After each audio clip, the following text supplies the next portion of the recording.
Qu'on vous dise que votre personnage est plat est l'une des choses les plus difficiles qu'on ait à entendre en tant qu'auteur. En vous disant ça, on vous dit en gros que votre personnage est aussi fin que du papier à cigarette. C'est pourtant ce qu'a entendu Stephanie Meyer concernant son personnage Bella Swan. Mais force est de constater, au vu de la réussite de cette saga, qu'avoir un personnage plat, non seulement ce n'est pas la fin du monde, mais ce n'est pas non plus la fin du livre. La preuve en est, la saga est un best-seller adapté au cinéma. Pour écrire de bons livres, il vous faudra apprendre à faire la différence entre un personnage plat et un personnage étoffé. Mais avant même d'en arriver là, la chose qui pour moi est cruciale, et c'est d'ailleurs la plus difficile, c'est de reconnaître que vous avez écrit un personnage plat. Donc dans cette vidéo, je vais tout simplement vous apprendre à reconnaître un personnage plat et à le rectifier.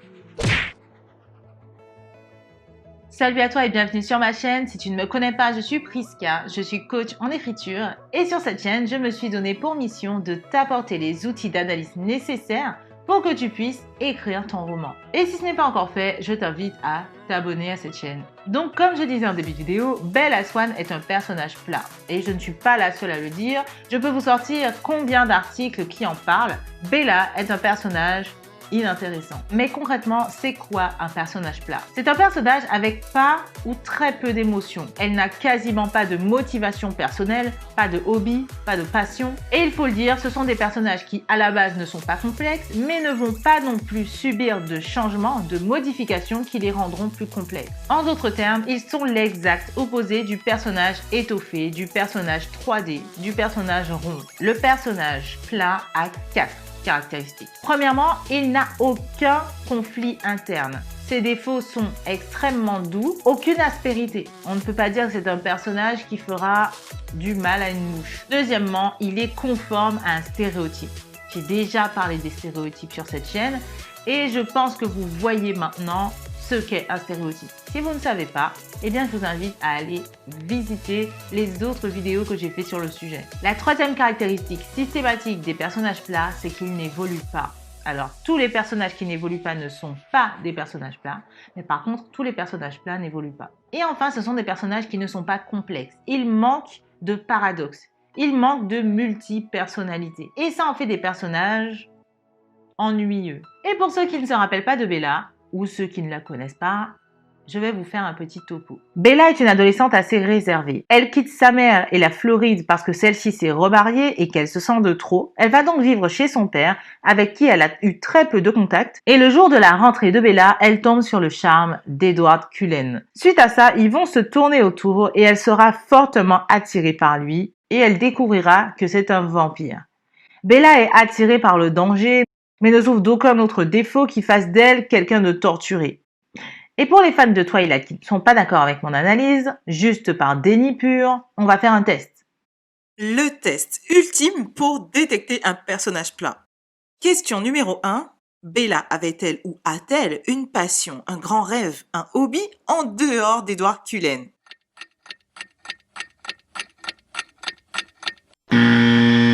La réponse est non et définitivement non. Et d'ailleurs, quand il s'en va à la fin de Fascination, elle va rester prostrée devant la fenêtre pendant des mois jusqu'à ce qu'un autre mec sexy ne vienne lui redonner goût à la vie. Et oui, même si Jacob Black est pour moi le summum du sexy, ça en fait un peu la fille qui sait pas vivre sans mec. Question numéro 2. Est-ce que le fait d'être confrontée à des difficultés et au monde surnaturel la rend plus forte et indépendante?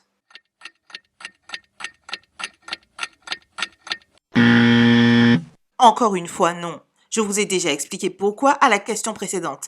Toutes les péripéties de cette saga revenaient à protéger Bella, ne pas manger Bella, empêcher aux autres de manger Bella.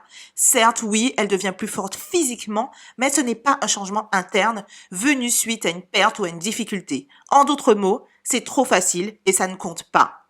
De mon point de vue, la transformation de Bella est un deux ex machina bien camouflé.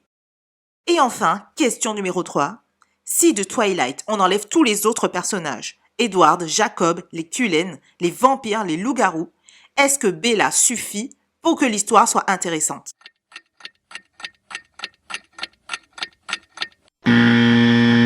La réponse est définitivement non. Encore une fois, Bella n'est pas un personnage passionnant. Sans rien d'autre que Bella et les Moldus, cette histoire ne serait pas du tout intéressante. Et je vois venir encore une fois les fans avec leur oui, mais c'était quand même une chouette histoire. Ouais, mais quoi? Regardez toutes les autres histoires fantastiques. Est-ce que Harry Potter se suffit à lui-même? Oui, même s'il faut l'avouer, l'histoire d'un orphelin maltraité basique est moins attrayante que l'histoire de l'école des sorciers et tous ses secrets. Mais on en parle du fait que dans Game of Thrones, même les personnages tertiaires sont mieux construits que Bella Swan. On pourrait écrire un roman sur Clegane, par exemple, le chien du roi, personnage pourtant plus que secondaire dans cette saga. Donc arrêtez de trouver des excuses. À Twilight, Bella Swan est plate, point et barre. Bella n'est pas génératrice d'intrigue. Et si elle n'avait jamais rencontré Edward, eh bien il n'y aurait jamais eu de livre. Et je sais ce que vous allez me dire.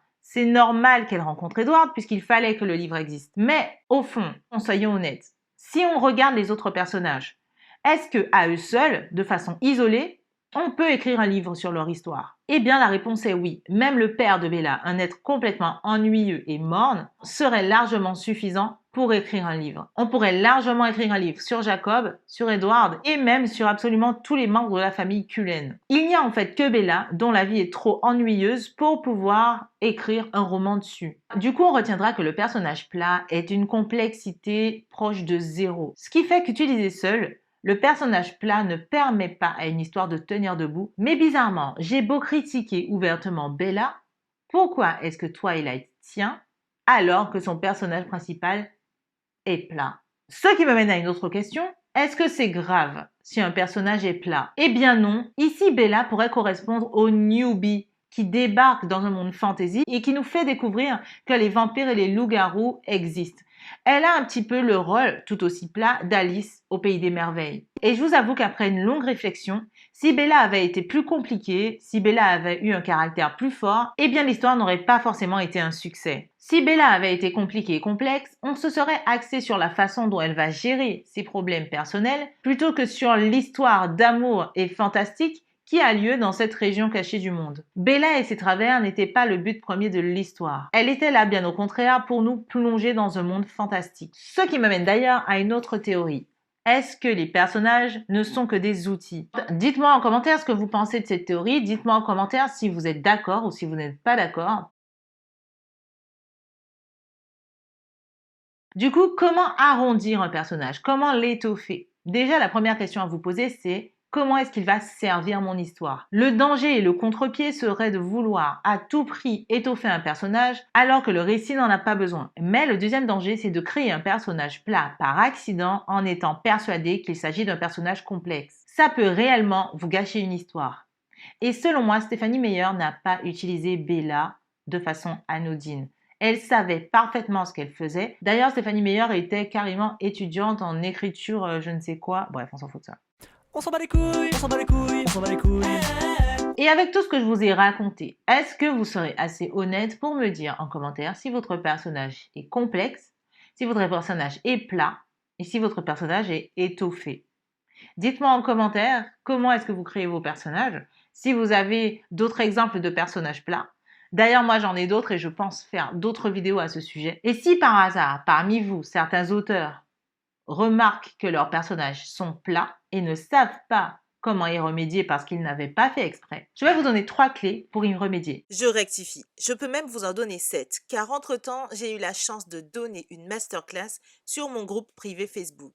Sachant que mes masterclass sont habituellement facturées 289 €, je vous conseille de nous rejoindre pour en profiter un maximum. On est déjà presque 500 sur ce groupe et il n'arrête pas d'augmenter, donc je vous conseille de rejoindre le groupe pour en profiter un maximum. Concernant la masterclass du jour, 7 clés pour créer de bons personnages, le lien se trouve en description. En y allant, je vous conseille fortement de télécharger le PDF du cours ainsi que le cahier d'exercices associé à cette masterclass. Donc voilà les gens, j'espère que cette vidéo vous aura plu, j'espère qu'elle vous aura aidé. Si c'est le cas, n'hésitez pas à liker, ça me fait super plaisir, à partager, à vous abonner. Et moi, je n'ai plus qu'à vous dire à tantôt pour une autre vidéo. Ciao!